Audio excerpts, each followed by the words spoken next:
Good morning to all of you. आज का ये जो सेशन है ये जीएसटी में एक मेजर अमेंडमेंट हुआ है सेक्शन 16 सबसेक्शन 4 में, जिसके अंदर जो टैक्स पेयर हैं उन टैक्स पेयर को एक रिलैक्सेशन दिया गया है इनपुट क्रेडिट को क्लेम करने के लिए।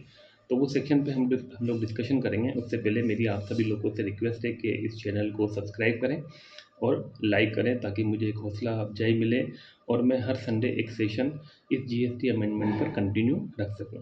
तो सबसे पहले हम डिस्कस करते हैं कि जो सेक्शन 16 है, सेक्शन 16 के सबसेक्शन 4 के अंदर क्या अमेंडमेंट आया है 23-24 में, वो हम डिस्कस कर लेते हैं। तो इसके अमेंडमेंट को डिस्कस करने से पहले मैं बताना चाहता हूँ कि सेक्शन 16 का सबसेक्शन 4 कहता क्या है। ये सेक्शन हमें ये बताता है कि अगर कोई भी टैक्स पेयर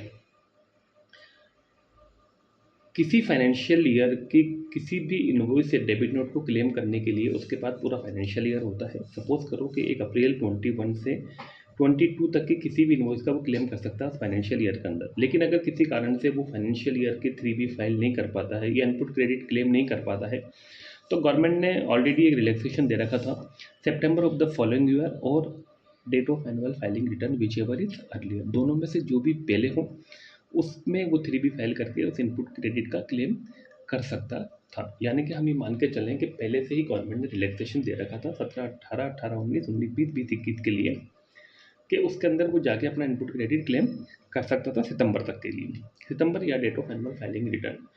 बट क्या हुआ कि कुछ इनिशियल 2 साल तो बहुत टेक्निकल इश्यूज रहे लोगों के साथ में, जिसकी वजह से रिटर्न फाइल नहीं हो पाई है, कुछ समझ नहीं पाए। बाद में कोविड का पीरियड आ गया था, तो ये सितंबर का भी टाइम पीरियड हो गया और नॉन कंप्लाइंसेस हो गई। लोगों ने सितंबर के बाद जाके इनपुट अवेल किया, जिसकी वजह से उनके इनपुट को गवर्नमेंट ने डिसअलाउ कर दिया डिपार्टमेंट ने, और उनके ऊपर सेक्शन 73 के तहत शॉर्ट डिपोजिशन की डिमांड निकाल दी गई। काफ़ी सारे लिटिगेशन चल रहे थे डिपार्टमेंट के अंदर, पटना हाई कोर्ट में भी इसको लेकर रिप्रेजेंटेशन दिया हुआ था और काफ़ी सभी जीएसटी काउंसिल मीटिंग में लेके इसके लिए डिस्कशन भी चला। लेकिन इस बार की जीएसटी काउंसिल मीटिंग के अंदर ये अमेंडमेंट प्रपोज किया गया और इसको नोटिफाई किया गया बजट के अंदर। बजट जो अनाउंस हुआ था 13 जुलाई 2024 को। अब क्या अमेंडमेंट हुआ था वो अपन समझ लेते हैं। इसमें इस अमेंडमेंट में रिलैक्सेशन देने के लिए गवर्नमेंट ने 2 सबसेक्शन को ऐड किया, एक सबसेक्शन 5, सेकेंड सबसेक्शन 6।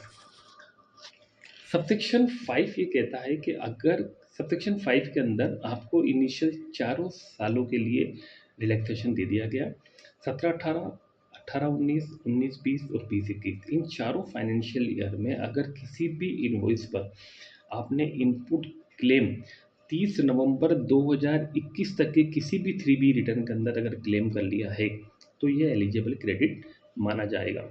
यानी कि अगर 17-18 का भी कोई इनवॉइस ऐसा था जिसका इनपुट क्रेडिट क्लेम करने से रह गया था और नवंबर 21 तक की अगर किसी भी रिटर्न में आपने क्लेम कर लिया है तो ये एलिजिबल क्रेडिट माना जाएगा। एक्चुअली ये एक रेट्रोस्पेक्टिव अमेंडमेंट है जिसको गवर्नमेंट ने इंट्रोड्यूस किया है। इसके तहत अगर कोई सेक्शन 73 के नोटिस आप लोगों के पास आए हुए हैं तो इस सेक्शन का रेफरेंस लेके आप उसको अवॉइड नल एंड वॉइड करा सकते हैं, उसको ड्रॉप करा सकते हैं। एक दूसरा सबसेक्शन ऐड किया, सबसेक्शन 6। सबसेक्शन 6 ये कहता है कि अगर कोई जीएसटी रजिस्ट्रेशन आपका कैंसिल हो गया है, उस कैंसिलेशन होने की वजह से वो टाइम बार्ड हो गया, सपोज करो अगस्त में वो कैंसिल हुआ और वो रिवोक होता है अक्टूबर के अंदर, तो सितंबर वाला डेडलाइन क्रॉस हो गया। सितंबर के बाद अगर आप जाके जीएसटी अवेल करते हो तो डिपार्टमेंट ने उसको डिसअलाउ कर दिया। तो गवर्नमेंट ने आपको ये फैसिलिटी दिया है इस सेक्शन के तहत कि अगर कैंसिलेशन की वजह से आपको इनपुट क्रेडिट क्लेम नहीं कर पाए या आपने सितंबर के बाद अगर उसको अवेल किया तो रिवोकेशन का ऑर्डर आने के 30 दिनों के अंदर अगर आप उस इनवॉइस पे इनपुट क्लेम कर लेते हैं तो फिर ये एलिजिबल क्रेडिट माना जाएगा। इसके तहत कोई भी शॉर्ट डिपोजिशन की कार्रवाई आपके साथ नहीं की जाएगी और अगर पुराने ऐसे कोई नोटिस इश्यू हो रखे हैं तो इस सबसेक्शन का रेफरेंस लेके आप उस नोटिस को भी ड्रॉप करा सकते हैं। तो ये एक मेजर रिलीफ था, मुझे लगता है कि एक बहुत मेजर रिलीफ दिया गया है टैक्स पेयर को सबसेक्शन 5 और सबसेक्शन 6 के थ्रू, और इसका हम काफ़ी फ़ायदा उठा सकते हैं as a taxpayer. As a consultant भी हम इस नोटिस को ड्रॉप करवा सकते हैं डिपार्टमेंट से डिस्कशन करके, ये डिपार्टमेंट को रिप्रेजेंटेशन देके। मुझे लगता है ये सेक्शन आपको बहुत ईजी लैंग्वेज में मैंने समझाने की कोशिश करी है और कोशिश करूँगा कि नेक्स्ट टाइम जो भी सेशन दूँ उसमें अपने आप को और भी इम्प्रूवमेंट कर सकूँ। इस चैनल को सब्सक्राइब करें और लाइक करें। Thank you very much.